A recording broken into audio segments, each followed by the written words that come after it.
Sometimes all you need for a great chair design is a great branch or a great piece of vine to get started. So I'm going to mispronounce this. I believe it's Eleagnus. This is really wonderful. I get this when I can't get any Southern Smilax or East Texas Smilax. I'll bring in Eleagnus, and it's not the same, but it really does well for creating those vertical and curved installations. And although we're not making an installation, I'm using a very similar strategy. So I have a few branches of this Eleagnus. Again, I'm probably mispronouncing it.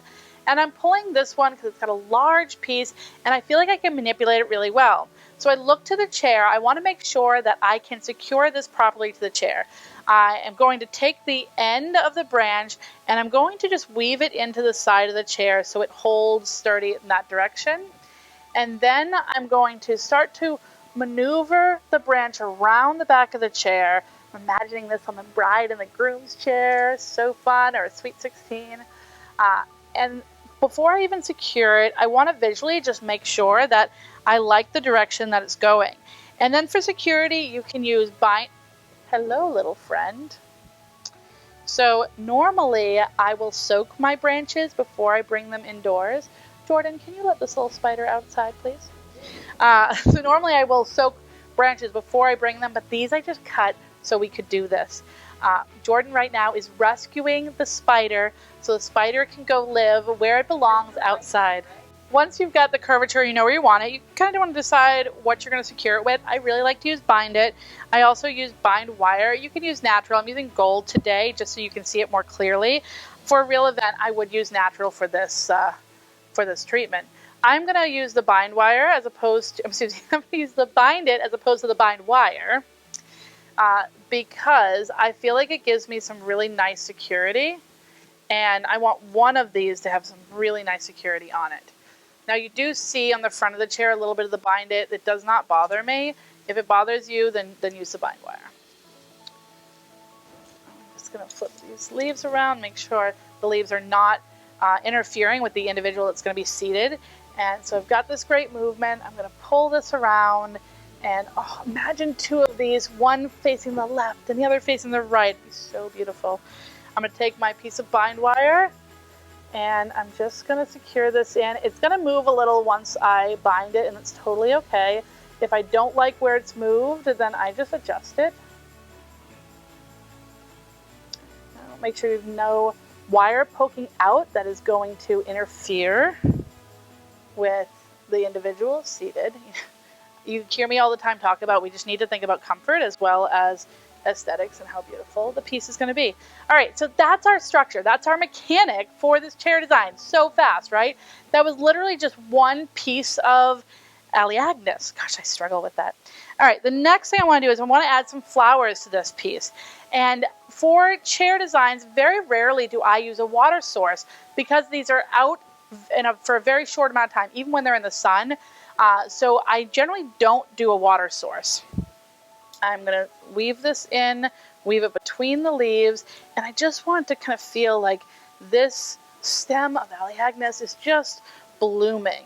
So I try to disguise the straight line of this Delphinium. I'm using the Delphinium trick, and I'm trying to disguise it just a bit. I'm going to cut this one in half.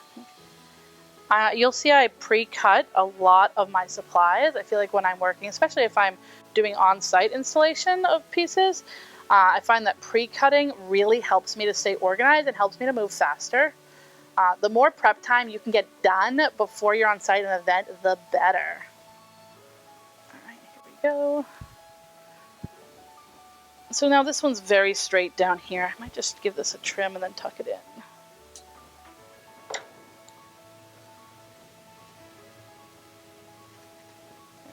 Tucking that so we don't see it so much. All right, so now we want to continue with this line, with this beautiful bit of white. Now, as you know, Delphinium, not the most bendable type of flower, but you can encourage it a little. So I'm just gonna massage it down just a little so that when I pull this up here, I'm gonna start down this way, and that way it doesn't snap. when I weave this through and attach it with my bind wire.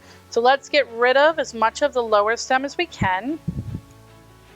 And I'm going to have to attach this in 2 points. So I'm going to attach it up here. I'm going to attach it a little lower because I need that soft part of the stem. Attach it right about here.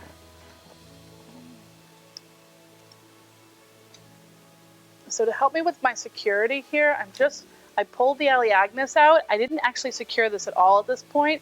It is actually just wedged in. I'm just very gently, actually I wrap this around. I actually stop with the bind wire and I just weaved it around a bit. And we're getting to a point now where it's a little trickier because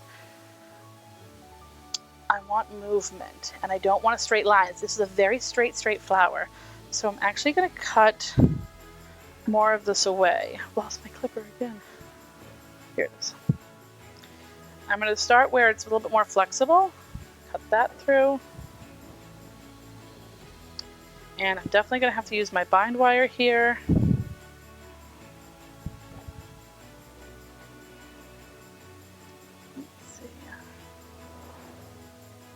It right up. I'm actually going to bind wire both of these together at the same time in the same place. Oh, so there was a major error I just had. I want to show you what it was I did. So I put this bind wire in where it only had one little blossom to help stabilize it, and I actually want to go down to at least 2 blossoms because that way if one of them were to snap, you wouldn't really see it. You shouldn't see it at all because the other one will hold it in place. That is one of those trial and error things that I promise you, if I didn't tell you just now, you would have learned that on the job. Because that is something that happens. Alright, give me a little twist. And then I'm going to turn it and weave it just like I did before, bringing that flower all the way through. Oh, look at how pretty and how simple that is. So I like to step back, see if I'm happy with the fullness. I really like that. I like that it ends with green and not with flowers. I feel like I want a little bit more fullness right here on this side. I feel like I like the idea of it being fluffier here and then tapering out and just wisping around. So let me turn this so you can see. Isn't that just so pretty? Oh, I am in love with this. Like, I want to sit on this chair for the rest of my life. So right here, this is pretty as it is, but if we add a second layer in here, it really just takes this up a whole notch. Oh, I'm so deliriously happy with that. All right, I'm going to take my bind wire here. I'm going to go in around the Eleagnus and give it a cut. These are great clippers. These are my Ohanas, and they have a little wire cutting hole right in the middle, which means I only need to have one clipper on my hand all the time. All right, let me take a look because I can't see it from your angle. Oh yes, I am so delighted. And that was so quick, so easy. There are a total of 1, 2, 3, 4 stems of the Delphinium trick and 1 stem of Eleagnus. Isn't that insane? So easy, so simple, an inexpensive design that will really give you some dramatic impact.